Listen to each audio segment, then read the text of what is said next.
All right, here in chapter 6, towards the latter half, in verse 33, we see Jesus, who is busy teaching his disciples and the many people following him, and he's been drawing a large crowd. And this very large crowd that has been listening to his teaching all day is now needing provision. And it's getting late in the day. They're needing to find food and rest. The disciples come to Jesus with this problem, and he basically says, well, you go take care of it. You feed them. And in response, they're surprised about the amount of money that it would require to do such a feat. Jesus here performs this very familiar miracle of feeding the 5,000. Now, as we go through Mark, we'll find that he does this more than once. In this particular passage, he's feeding 5,000, but he also feeds 4,000 in chapter 8. And if you've studied this before, you'll remember that this is only accounting for the men there. So there could be upwards of twice to maybe 3 times the amount of people when you include women and children there. Who knows? The point is, it was a tremendous act of power on his behalf, where he creates this abundance of food and he provides for that crowd with even more left over. Right? He takes those few loaves of bread and the fish that they were able to stir up, and add that little bit, that little offering that was given sacrificially, Jesus takes and he multiplies it, and over, completely filling and satisfying the entire crowd that was there that day, even with what is described as 12 baskets full left over. And so, what do we see here?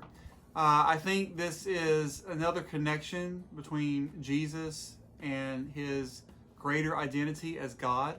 Just as God provided for the people in the wilderness, the Israelites after the Exodus, he provided manna from heaven to provide for their daily sustenance. Here we have Jesus, the bread of life, providing this bread to the people, this provision. And the other interesting thing that I always enjoy reading is that even though it's Jesus' power, it's Jesus' provision that creates the miracle and provides for this need, he again is using his disciples to distribute this food. He is creating this as he's breaking the bread and the fish, and yet it's the disciples themselves that get to go out and distribute and deliver this to the people. That's the same for us. The provision comes from God, the love, the sacrifice. Everything we need is from our Holy Father above, and yet he also uses us to be his hands and feet and distribute not only the gospel message, but daily provision to those around us. And so, as we look at this event and we celebrate our relationship with Christ, just remember that as he met this physical need for the people here, it was for the greater spiritual need of the people. He was teaching them.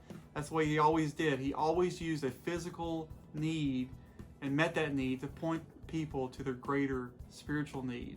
And so that's the same for us. We need to be quick to share this living bread to a dying world around us. The living bread of the gospel of Christ to a lost and dying world out there. Let's be faithful in that task, and let's take it to the people, and let's be used by the Lord to be a blessing to those around us.